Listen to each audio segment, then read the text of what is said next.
हिंदू धर्म और संस्कृति में विज्ञान का इतिहास बहुत गौरवशाली रहा है। वैदिक युग से ही हमारे आर्षि मुनियों और विद्वानों ने भौतिक विज्ञान के क्षेत्र में गहन अध्ययन किया और अनेक महत्वपूर्ण खोजें की। प्राचीन भारतीय ग्रंथों में विज्ञान की अनेक बातों का उल्लेख मिलता है, जिनमें से एक है विमान तकनीक। विमान शब्द का अर्थ है हवा में उड़ना या आकाश में विचरण करना। हिंदू पौराणिक साहित्य, विशेषकर रामायण और महाभारत में विमान या वैमानिक शास्त्र का विस्तृत वर्णन किया गया है।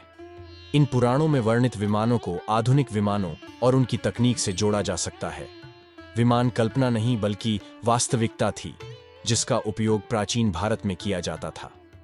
पुष्पक विमान एक ऐसा ही दिव्य विमान था जिसका वर्णन रामायण में किया गया है। इसे विश्वकर्मा द्वारा निर्मित माना जाता है और यह अपनी कई विशेषताओं के कारण एक अद्भुत वैमानिक उपकरण था। इस विमान का उल्लेख रामायण के सुंदरकांड में मिलता है, जहां रावण ने सीता का अपहरण करके उन्हें पुष्पक विमान में बिठाकर लंका ले गया था। पुष्पक विमान की कुछ विशिष्ट विशेषताएं इस प्रकार हैं। 1. इसकी आकृति मोर के समान थी और यह अग्नि और वायु ऊर्जा से संचालित होता था। 2. इसका आकार छोटा या बड़ा किया जा सकता था, जिससे इसमें बड़ी संख्या में सैनिक या वस्तुएं ले जाई जा सकती थीं। 3.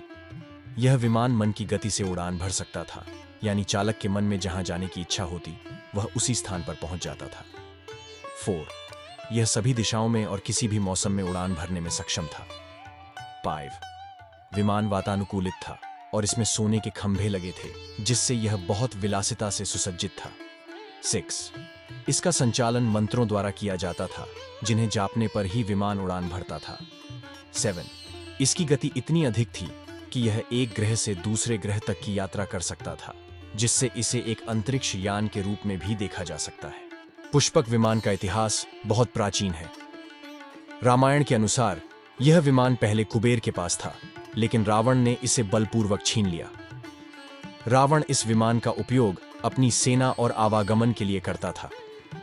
जब रामायण युद्ध के दौरान रावण की मृत्यु हुई, तो श्री राम ने इस विमान को फिर से कुबेर को लौटा दिया। उसके बाद श्री राम, सीता और लक्ष्मण ने भी इसी विमान में सवार होकर लंका से अयोध्या की वापसी की। कुछ विद्वानों का मानना है कि पुष्पक विमान वास्तव में एक प्रकार का हवा से भरा गुब्बारा था, जिसमें एक विशेष प्रकार का रथ लगा होता था। इस रथ को उड़ान भरने के लिए अग्नि और वायु ऊर्जा का उपयोग किया जाता था। कुछ अन्य विद्वान इसे एक प्रकार का विद्युत चालित वाहन मानते हैं, जिसमें आधुनिक विमानों की तरह ही विभिन्न सुविधाएं उपलब्ध थीं। वैसे भी प्राचीन भारतीय ग्रंथों में विज्ञान के अनेक पहलुओं का वर्णन किया गया है, जिनमें से कई बातें आधुनिक विज्ञान से मेल खाती हैं। उदाहरण के लिए, वैमानिक शास्त्र में विमानों के निर्माण, संचालन और रखरखाव के बारे में विस्तार से बताया गया है।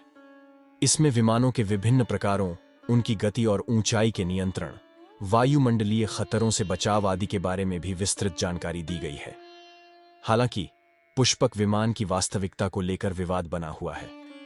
कुछ लोग इसे पौराणिक कथाओं का एक अंश मानते हैं, जबकि कुछ अन्य इसे वैज्ञानिक सिद्धांतों पर आधारित एक वास्तविक तकनीक मानते हैं।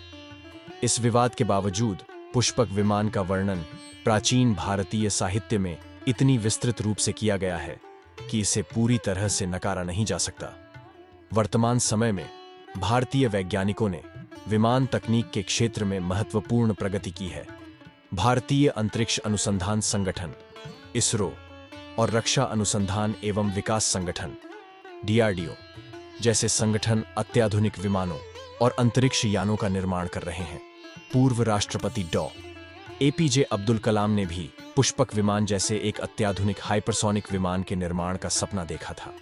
DRDO द्वारा विकसित स्क्रैमजेट इंजन तकनीक भविष्य में पुष्पक विमान और ब्रह्मास्त्र जैसे शस्त्रों के निर्माण में महत्वपूर्ण भूमिका निभा सकती है।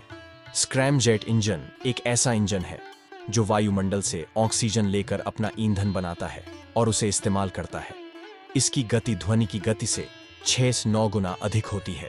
इस तकनीक से अत्यधिक गतिशील विमानों, मिसाइलों और अंतरिक्ष यानों का निर्माण संभव हो सकेगा। वैज्ञानिकों का मानना है कि भविष्य में स्क्रैमजेट इंजन तकनीक का उपयोग करके पुष्पक विमान और ब्रह्मास्त्र जैसे शस्त्रों का निर्माण किया जा सकता है। ये शस्त्र अत्यधिक गति से अपना लक्ष्य भेदने में सक्षम होंगे और फिर वापस लौट आएंगे। इसके अलावा इस तकनीक से हवाई यात्रा की गति में भी क्रांतिकारी परिवर्तन आ सकता है। उदाहरण के लिए, नई दिल्ली से शिकागो की यात्रा महज 4 घंटे में और लंदन की यात्रा 3 घंटे में ही पूरी की जा सकेगी। हालांकि पुष्पक विमान और ब्रह्मास्त्र जैसी तकनीक के विकास में अभी काफी समय लग सकता है, लेकिन भारतीय वैज्ञानिक इस दिशा में निरंतर प्रयास कर रहे हैं। यह भारत के लिए एक गर्व की बात होगी कि वह अपने प्राचीन ज्ञान और वैज्ञानिक उपलब्धियों को पुनर्जीवित करने में सफल हो और दुनिया को एक नई तकनीक प्रदान करे।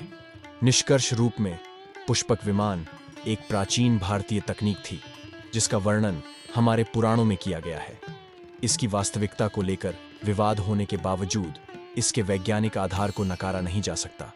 आधुनिक भारतीय वैज्ञानिक इस दिशा में काम कर रहे हैं और भविष्य में पुष्पक विमान और ब्रह्मास्त्र जैसी तकनीक विकसित करने की उम्मीद है। यह न केवल भारत के विज्ञान और प्रौद्योगिकी के क्षेत्र में योगदान देगा, बल्कि हमारी समृद्ध विज्ञान परंपरा को भी पुनर्जीवित करेगा। दोस्तों, आज के वीडियो में इतना ही। आशा करते हैं आपको यह वीडियो पसंद आया होगा। अगर हाँ, तो हमारे चैनल को सब्सक्राइब करें और वीडियो को लाइक करें।